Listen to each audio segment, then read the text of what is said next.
পক্ষ হইতে তোমাদের নিকটে একটা নূর এসেছে।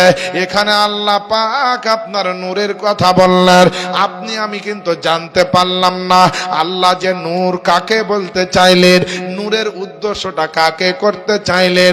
আল্লাহ পাক তার জন্য কোরআনের মুফাসসিরে কোরআন বানিয়ে দিয়েছে। পৃথিবীর মুফাসসিরে কোরআনদের মধ্যে একজন বলতেছেন ইন্নাল মুরাদা বিন নূরি হুয়া মুহাম্মাদুন সাল্লাল্লাহু তাআলা আলাইহি ওয়াসাল্লাম, অর্থাৎ নূরের মুরাদ, নূরকে উদ্দেশ্য হচ্ছে, নূরে মুরাদ বা উদ্দেশ্য হচ্ছে, সে উদ্দেশ্য হচ্ছে আমার নবী। সুবহানাল্লাহ। নূর মানেই হচ্ছে আমার নবীর কি উদ্দেশ্য আল্লাহ।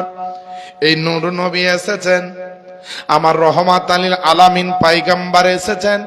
যেই সময়তে শুভ সাদিকের সময়তে আপনার নবীর আগমন হয়েছে, ওই সময় নবীর দাদার নাম কি?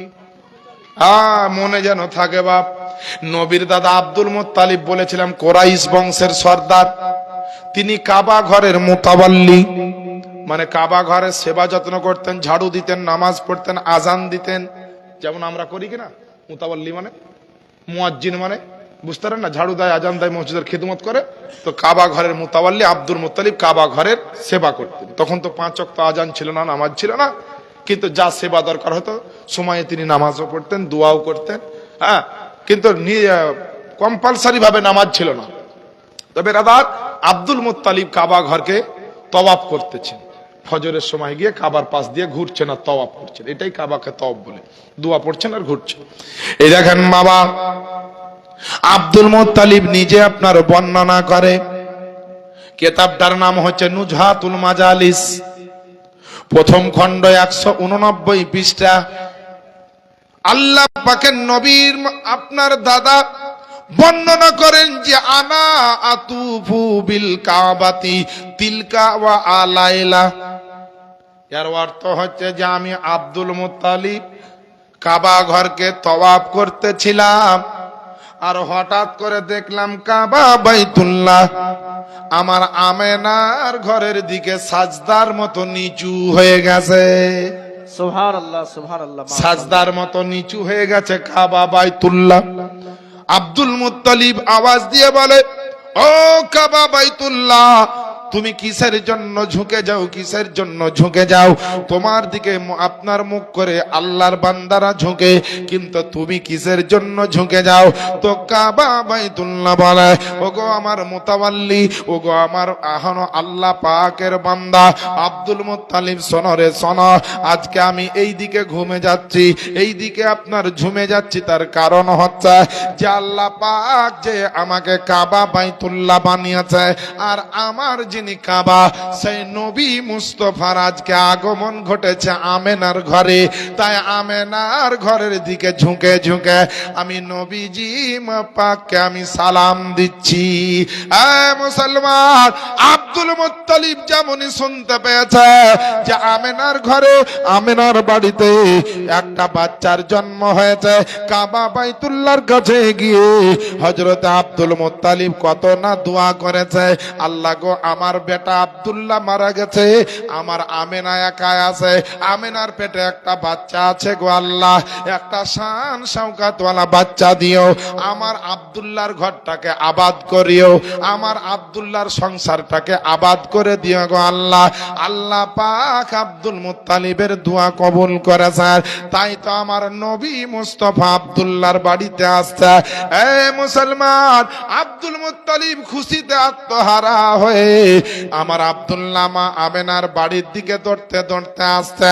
মিডিলে রাস্তা হচ্ছে আপনার সাফা মারওয়া পাহাড় আছে, সাফা মারওয়া পাহাড় থেকে আব্দুল মুত্তালিবকে আওয়াজ দিয়ে বলা হয়, ও মারহাবা মারহাবা ইয়া আব্দুল মুত্তালিব, মারহাবা মারহাবা ইয়া আব্দুল মুত্তালিব। ও গো আব্দুল মুত্তালিব, তোমাকে আনন্দ সুসংবাদ দিয়ে দি, আজকে তুমি এমন একজন ব্যক্তি যে বিশ্ব নবীর জন্য সব হয়েছে, সেই নবী দুনিয়াতে এসেছে।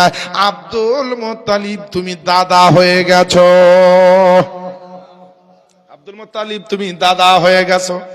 আল্লাহ পাকের নবীজির দাদা দৌড়তে দৌড়তে যেমনই আমেনার বাড়ির সামনে এসেছে, তো দেখছে আমেনার ঘরের সামনে একটা লম্বা চওড়া সুন্দর মানুষ একটা তলোয়ার নিয়ে যেন আমেনার ঘরে পাহারা দিচ্ছেন। বলেন সুবহানাল্লাহ।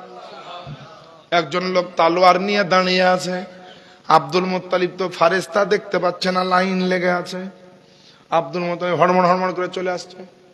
যেমনই দরজার কাছে তো ধরে নিল, এই থামো। বলে তুমি ভাই কে? না তো আমি এই গেটের গেটম্যান। বলছে ভারী মুশকিল, আমার বেটার বাড়ি, এটা আমার বৌমার ঘর, আমি ঢুকবো তো আমাকে কেন বাধা? বলছে এখন কারো ঢোকা যাবে না। আব্দুল মুত্তালিবের রাগ হয়েছে, আমার বেটার ঘরে আমি ঢুকবো না, তুমি রুখার কে? ওদিকে ভারী মুশকিল করিয়েন না বেরাদার নিয়ে ইসলাম। আব্দুল মুত্তালিব রাগান্বিত অবস্থায় যেমনই ঢুকতে যাবে, যেমনই প্রবেশ করতে যাবে, ওই আল্লাহ পাকের ফেরেশতা খালি আপনার তার বাহুতে একটু আপনার হাত লাগিয়েছে, থামো বলে একটু ধাক্কা খেয়েছে। আব্দুল মুত্তালিব 12 হাত দূরে গিয়ে গড়ে পড়েছে। বলেন সুবহানাল্লাহ। আব্দুল মুত্তালিব লাল চোখ বের করে বাঘের মতো গর্জন দিয়ে উঠছে যে আমার বেটার ঘরে বৌমার ঘরে বাচ্চা হয়েছে, আমি দেখার জন্য কাবা বাইতুল্লাহ থেকে ছুটে আসছি, আর এখানে ঘরে বাধা, তারপরে অপরিচিত লোক আর একদিক কি আমার একদিক। আগে একদম বাঘের মতো গর্জন দিয়ে লাল চোখ বের করে উঠছে। তখন ওই আল্লাহর ফেরেশতা বুঝতে পেরেছেন যে এবার তো গন্ডগোল লেগে যাবে। তখন আব্দুল মুত্তালিব উঠতে যাবে, তার কাছে গিয়ে বলছে হুজুর বেয়াদবি মাফ করবেন, আমি মক্কা মদিনার কোন লোক নয়, আনা জিবরাইল আলাইহিস সালাম। আমি হুজুর জিবরাইল আলাইহিস সালাম, আল্লাহ আমার ডিউটি এখন আপনার বেটার ঘরের দরজায় দিয়ে দিয়েছে, আপনার বেটার ঘরের দরজায় আমার ডিউটি লাগিয়ে দিয়েছে, হুজুর আপনি বেয়াদবি মাফ করবেন। এখানে ফারেস্তা হুরগালেমানরা নবীকে দেখছেন, এখন জিয়ারত চলছে, ফারেস্তার হুরগালেমানের জিয়ারত চলছে, নবীকে দেখছে। যখন হুরগালেমান আল্লাহ লাখ লাখ ফারেস্তা নবীকে দেখছেন, একটু থেমে যান, দেখা হলে আপনারাই দেখেন, আপনারই তো পোতা, আপনারই তো ঘরের সন্তান, আপনি দিনে রাতে সকালে সন্ধ্যাতে সব সময় দেখবেন, কিন্তু হুজুর একটু থেমে যান। জিবরাইল আলাইহিস সালামের কথা শুনে হযরত আব্দুল মুত্তালিব ভালো করে দেখে বুঝে নিয়েছেন সত্যি তো আল্লাহর ফেরেশতা, তিনি থেমে গেলেন। কিতাবের মধ্যে লিখছে যে নবীকে দেখতে লাখ লাখ ফেরেশতা দর্শনে এসেছে। নবীর আগমনের দিনে আমার নবী পাক সাহেব লাউলাকের নূরানি চেহারাখানা দর্শন করতে আছে, মারহাবার ধ্বনি বলতে আছে, তারপরে সালাত ও সালাম পাঠ করতে আছে।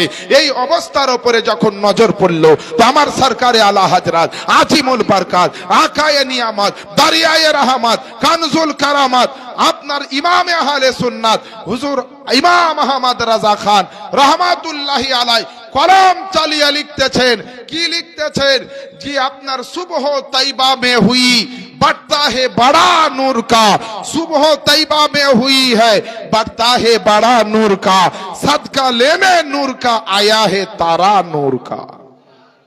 সুবহানাল্লাহ মাশাআল্লাহ। ভাইরা আমার নবী নূর বিতরণ করছে। सुबह तैबा में हुई है बढ़ता है बड़ा नूर का, বড় বড় নূরের এই যে আপনার মেন নূর, সমস্ত নূরের যে আসল নূর, আল্লাহর যে খালকি নূর, সে হচ্ছে আমার নবী মুস্তাফা। সদকা লেনে নূর কা আয়া হে তারা নূর কা, নবীর নূরের সাদকা নিতে এসেছে যারা, তারাও ছিল নূরের তৈরি ফেরেশতা। আমার আল্লাহ পাক আমার নবীর শানকে এরকম করেছে। জিবরাইল আলাইহিস সালাম সহ সবার জন জিয়ারত হয়ে গেল, সবাই চলে গেল। হযরতে আব্দুল মুত্তালিব দরজায় গিয়ে বলছে আমেনা, ও আমেনা। জি আব্বা হুজুর। বলে মা তোমার ঘরে একটু আসবো?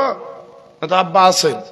তো ঘরে যাচ্ছেন আমার নবী দাদা, তো ওই ঘর মনে হচ্ছে রড লাইটের আলোর চাইতো চকচক করে নূরের ছটাতে আলোকিত হয়ে আছে, আর মুশকে আম্বারের চাইতো বেশি খুশবু আর খুশবু হয়ে আছে। ঢোকা মাত্র বলছে আমেনা তোমার বাচ্চা ভূমিষ্ঠ হয়েছে মা শুনলাম, তো বাচ্চা কই আমাকে দেখাও। তো বাচ্চা যেমনই বলেছে কই দেখাও, তো তখন নবীকে একটা জায়গাতে 4 বা ছোট্ট একটা উঁচু জায়গাতে সুন্দর একটা বিছানায় সবুজ রঙের চাদর দিয়ে ঢেকে রেখেছেন আমার আমেনা। হযরত আব্দুল মুত্তালিব যেমনই দেখতে চেয়েছেন, চাদরটা হটিয়ে দিয়েছেন তো নবীর মুখড়াতে মনে হচ্ছে 14 তারিখের চাঁদের চাইতেও বেশি উজ্জ্বল হয়ে জ্বলতে আছে। হযরতে আব্দুল মুত্তালিব তাড়াতাড়ি তার পোতাকে আব্দুল্লাহর বেটাকে লাগতে জিগারকে কলেজের টুকরা নয়নের তারাকে উঠিয়ে নিয়ে নবী মুস্তাফার কপালে একটা চুমা দিয়ে দিলেন, আর চুমা দিয়ে সিনাতে জড়িয়ে ধরে আদর করছে, আল্লাহ আমার আব্দুল্লাহর ঘরকে তুমি আবাদ করে দিয়েছো, আমি যা চেয়েছিলাম তার চাইতে বেশি দিয়ে দিয়েছো, আমি যত ভালো চেয়েছিলাম তার চাইতে 1000 গুণ ভালো সন্তান দিয়েছো, যার নুরানি চেহারা বলতেছে, যার চোখে আপনার বলতেছে, যার কপাল বলতেছে যে শুধু আব্দুল্লাহর নাম নয় গোটা দুনিয়াতে সে নাম রোশন করবে। আব্দুল মুত্তালিব তৌরাত শরীফ, ইনজিল শরীফ, জবুর শরীফের বড় বড় জ্ঞান ছিল তার কাছে, বিখ্যাত সে আলেমে দিন ছিলেন সেই যুগের, তিনি অনেক কিছু দেখে বলে দিতে পারতেন। সন্তানকে দেখে, নবীকে দেখে আদর করছে। মা আমেনা, জি আব্বা, তোমার সন্তান তো চাঁদের চাইতো সুন্দর, তোমার বাচ্চার গো। কিতাবে লিখছে যে নবীর চেহারা চাঁদের চাইতেও সুন্দর। কেন? চাঁদ যখন 14 তারিখে দেখবেন আকাশে, একবারই পরিপূর্ণ গোল হয়ে পুরো দুনিয়াকে আলো করে, কিন্তু তবুও মধ্যে দেখবেন একটা দাগ থাকে, একটা স্পট থাকে। সে কিসের স্পট সে আল্লাহ পাক জানে, আর যারা জানে তারা জানে। ওদিকে যাচ্ছি তো চাঁদের ভিতরে একটা দাগ থাকে, কেউ বলছে পাহাড়, কেউ বলছে গাছ, কেউ বলছে অমুক, কেউ বলছে হাতি, আরে যাই মন তাই হোক, চাঁদ কিন্তু ওইভাবে দাগ আছে। কিন্তু আমার নবী সম্পর্কে শাইর বলে, আরে চাঁদ মে তসবিহ দেনা ये क्या इंसाफ की बात है, अरे चांद में तस्बीह देना ये क्या इंसाफ की बात है, अरे चांद में तो दाग है लेकिन मेरे नबी का चेहरा साफ है। বেশক, সুবহানাল্লাহ, আমার সুবহানাল্লাহ। নবীর চেহারা সাফ, চাঁদের মতো দাগওয়ালা না। হযরতে আব্দুল মুত্তালিব আমিনা রাদিয়াল্লাহু তাআলা আনহাকে বলছেন, বেটি আমিনা, আল্লাহ পাক তোমাকে এত সুন্দর একটা সন্তান দিয়েছে রে মা, আমি কাবা বাইতুল্লাহর কাছে গিয়ে আমি বারবার শুকরিয়া আদায় করতাম তোমার ঘরে আল্লাহ পাক যেন একটা সুন্দর বাচ্চা দেয়, সুন্দর যেন সুসন্তান দেয় আমার আব্দুল্লাহর বাড়িতে। আল্লাহ পাক আজকে দিয়েছেন, আমি বিরাট বড় আনন্দ, আমি বিরাট বড় আনন্দিত হয়েছি রে আমার আমেনা। আমার আত্মীয় স্বজন আনন্দিত হয়ে গেল, আমার ভাই বেরাদার আত্মীয় স্বজন আনন্দিত হয়ে গেল, পাড়া প্রতিবেশীর লোক বাচ্চাকে দেখে আনন্দিত হয়ে গেল। আমেনাকে আপনার আব্দুল মুত্তালিব বলে, ও আমেনা, আজকে তোমার চেহারাতে কেন খুশি দেখতে পাই না, তোমার চেহারাখানা কেন আজকে মুসমুসা লাগে, তোমার চেহারাখানা কেন হাসি হাসি লাগে না। আমেনাকে যেমন জিজ্ঞেস করেছেন আমার আব্দুল মুত্তালিব, আমেনা থামতে পারলেন না, চোখের পানি ঝরঝর করে ঝরিয়ে ফেলে কাঁদতে লাগলেন রে বাবা, আর বলছেন, আব্বা গো, আজকে যে বাচ্চাকে দেখে আপনি আনন্দিত হয়ে যান, যে বাচ্চাকে পেয়ে আপনার বেরাদারেরা আনন্দিত হয়ে যায়, যে বাচ্চাকে পাওয়ার পরে আপনার আত্মীয় স্বজন আনন্দিত হয়ে যায়, আজকে যে সব চাইতে বেশি আনন্দ পেত, যে সব চাইতে বড় খুশি হতো, যে সব চাইতে বড় আপনার আনন্দ প্রকাশ করত, ওই মানুষটার নাম হচ্ছে আপনার বেটা আব্দুল্লাহ। আজকে আব্দুল্লাহ যদি বেঁচে থাকতো গো আব্বাজান, তাহলে আপনার বাচ্চাটাকে দেখে সিনাতে লাগিয়ে আদর করত, কপালে আপনার চুমা দিয়ে বলতো যে আমাকে আল্লাহ একটা সন্তান দিয়া যায়। ওগো আমার আব্বা জান আব্দুল মুত্তালিব, আপনি তো বড় আনন্দিত হয়ে যান, আমারও তো দিল বাগ বাগ হয়ে যাচ্ছে। কিন্তু বেটার বাপ যখন আনন্দ প্রকাশ করে, তখন ওই আনন্দ প্রকাশ করা দেখে পাড়ার লোকে আনন্দ করে, আত্মীয় স্বজনে আনন্দ করে। বেটা হলে কেউ মিষ্টি বিতরণ করে, বেটা হলে কেউ আপনার বিভিন্ন সিন্নি তাবারুক বিতরণ করে। আল্লাহ আল্লাহ, আজকে আমাকে আল্লাহ চাঁদের চাইতে সুন্দর চেহারাওয়ালা বেটা দিয়েছে, চাঁদের চাইতে সুন্দরওয়ালা চেহারাখানা দিয়েছে আমার বেটার। আপনি দেখে আনন্দিত হয়েছেন, আত্মীয় স্বজন দেখে আনন্দিত হয়েছে গো আব্বা, কিন্তু আজকে আমার টেনশনটা হচ্ছে বেটার বাপের জন্য, যে সব চাইতে বেশি আনন্দ পায় ওই মানুষটা আজকে জীবনে আমার নাই। যদি বাচ্চা পাওয়ার পরে আনন্দ প্রকাশ করত, আমি আব্দুল্লাহর আনন্দতে আমিও আনন্দ পেতাম, আপনিও আনন্দ পেতেন গো গো আব্বা, কত শিরনি কত কি বিতরণ হতো, আজকে আব্দুল্লাহ নাই বলে কোনো কিছু হচ্ছে না গো আব্বা।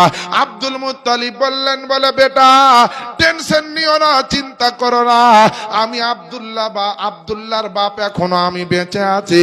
তোমার হয়তো স্বামী হতে পারবো না আমি, কিন্তু তোমার বাপ হিসাবে তোমার মনে যা যা ইচ্ছা আছে, আমার যা মনে পরিকল্পনা আছে, সব মিটাবো রে বেটি, তুমি চিন্তা করো না। আমেনার চোখের পানি আপনার থামে না। আল্লাহ গো, ছেলেটাকে একবার দেখার সুযোগ হলো না, আমার স্বামী দেখতে পেল না, আমার আব্দুল্লাহ একবার দেখা হলো না। এইভাবে আপনার অজর নয়নে কান্না করে। আল্লাহ পাকের রুহুর গালেমান পর্যন্ত আসমানের বুকের আপনার মারহাবা বলে ওঠা, আমার নবী এসেছেন বলে এত সুন্দর আবহাওয়া চলছে, আর এ করে আমেনার আপনার যেন কান্না চলে। মুসলমান বাপজিরা ভাইরা, কিতাবের মধ্যে লিখছে গোটা দুনিয়ার জমিন বলছে আমার নবী এসেছে, পাহাড় বলছে নবী এসেছে, জিন বলছে আমার নবী এসেছে, চন্দ্র বলছে আমার নবী এসেছে, সূর্য বলছে আমার নবী এসেছে, জি আপনার ফারিস্তা বলছে আমার নবী এসেছে, আসমান বলছে আমার নবী এসেছে, জান্নাতের হুর গালেমান বলে আমার নবী এসেছে, জান্নাত জাহান্নাম বলছে আমার নবী এসেছে, হাউজে কাউসার বলছে আমার নবী এসেছে, লামাকা থেকে সিদরাতুল মুনতাহা বলছে আমার নবী এসেছে, পাহাড় পর্বত নদী নালা কীট পতঙ্গ বলে নবী এসেছে, জীব জন্তু বলছে আমার নবী এসেছে। এইভাবে সারা কুল কায়নাতের জাররা জাররা বলছে আমার নবী এসেছে। সমস্ত কুল কায়নাত যখন বলতেছিল আমার নবী এসেছে, সেই সময়তে স্বয়ং আমার আল্লাহ পাক বলছেন সারা পৃথিবীকে উজালা করতে আমার আল্লাহ পাক বলছেন আমার হাবিব এসেছে। এ মুসলমান বাপজিরা ভাইরা, আমার নবী আসার আবহাওয়াটা কেমন ছিল, নবীর আগমনের ওই শুভ সাদিকটা কত সুন্দর ছিল। এর জন্য তো আমার সাইর বলে মৌসাম সোহানা দুনিয়া দিবানা। সুবহানাল্লাহ বলেন। নবীর জন্য গোটা দুনিয়া দিবানা হয়ে গেছে। আর আবহাওয়া মৌসম মানে আবহাওয়া, সুহানা মানে খুব সুন্দর। শায়ের বলছে মৌসম সোহানা দুনিয়া দিবানা, আসিলেন লালে আমেনার, দেখো আসিলেন লালে আমেনার। আরে মক্কাবাসী বেজায় খুশি ওগো নবীর আগমনে, আরে শুকনো গাছে ফুল ফুটিল বাগানে বাগানে। সুবহানাল্লাহ, মাশাআল্লাহ। আরে মক্কাবাসী বেজায় খুশি নবীর আগমনে, আরে শুকনো গাছে ফুল ফুটিল কাননে কাননে ওগো বাগানে বাগানে। কাবা ঝুঁকে ঝুঁকে, আরে কাবা ঝুঁকে ঝুঁকে সালাম দেয় নবীকে, আরে চমকালো মক্কা মাদিনা, দেখো আসিলেন লালে আমেনার। জোরে বলেন না সুবহানাল্লাহ। সুবহানাল্লাহ, সুবহানাল্লাহ, নবী মাশাআল্লাহ। এসেছেন তো গোটা মক্কা মদিনা চমকে গেছে। আরো শায়ের বলছেন, আরে তাকিয়ে দেখেন মা আমেনা আকাশের দিকে, আরে হোর গালে মান সালাম জানাই মোর নবীজিকে। বেশক, বেশক, সুবহানাল্লাহ। আজি জানে মোহতারাম, জীবনী করতে যা খুব ভয় লাগে বুঝলেন। একটু যদি ভারী রাত হয়, কি মানুষ যদি ঘুমে আর ঢুলে, এই জালসা জুলুস একটু রাত হয়তো। দিনাজপুরে একদিন ওয়াজ করতে রাত 1:30টা চলে বেজে গেছে, কিছু লোক ঢুলছে কিছু লোক শুনছে। এবার বাবা শেষ বেলা তো আমাকে মুফতি সাহেব মৌলভী সাহেব বলে একটা প্রশ্ন করে দিয়েছে যে আচ্ছা সুদ খাওয়া মুসলমানের জন্য কি? আমি বলছি মুসলমানের জন্য সুদ খাওয়া হারাম। আর ওই 2-3টা লোক ঢুলছিল, ওর মধ্যে একজন শুনে আছে যে দুধ খাওয়া হারাম। সকালবেলাতে এবার আমি বের হব, বাস ধরবো, দিনাজপুর মেলা দূর রাস্তা, 5 বছর আগের কথা বলছি। এখন তো জালসায় গেলে 4 চাকাতেই যাই সব জায়গায়। কলকাতা, 24 পরগনা, দিনাজপুর, মেদিনীপুর, শিলিগুড়ি 4 চাকাতেই যাই। তখন বাসে ট্রেনে যেতে হতো, গাড়ি ছিল না। সকালবেলা ফজরের পরে পরে বাস ধরাবে, তো উঠে বলছি বাবা একটু চা পানি দেন, তাহলে খেয়ে নিতে চলে যাবো। চা পানি নিয়ে এসেছে, তো যে লাল চা। যে হ্যাঁ গো, কালকে 2-3 বার চা খাওয়ালেন, তো সব বারে দুধ চা, তাই এখন লাল চা কেন? তো যে রাতে ফতুয়া দিয়েছেন দুধ খাওয়া হারাম। খুব জ্বালা, বুঝতে পারলেন? বলছি কে বললে আপনারা? কেন? তো বলছে অমুক অমুক, ওকে ধরে নিয়েছেন। এই চাচা, একবারই সত্যিকারে মরণ, কবর, হাসর সবকে স্মরণ করে বলবেন কি শুনেছেন? বলছে হুজুর আমি সত্যি কথাই বলছি, যে আমি শুনেছি যে আপনি বলেছেন দুধ খাওয়া হারাম। তা আমি বলছি যখন আমি এই কথাটা বলি দুধ খাওয়া হারাম, তখন আপনি এই দুনিয়াতে ছিলেন না মেরাজে চলে গেছিলেন? মানে বুঝতে পারেননি, মানে জেগে ছিলেন না ঢুলছিলেন? তখন বলছে যে বাবা কিছুটা জেগে ছিলাম, আর বেশিরভাগটাই চলে গেছিলাম ওইদিকে। কেবল কানে আসর যাচ্ছে যে কেউ কিছু বলছে, কিন্তু কি বলছে ইয়া বাবা শুনতে পাইনি। তা আমি তাহলে তুমি ভালো করে শুনলেই না বাবা, আর তুমি শুধু শুধু তুমি মৌলবীর চাকর।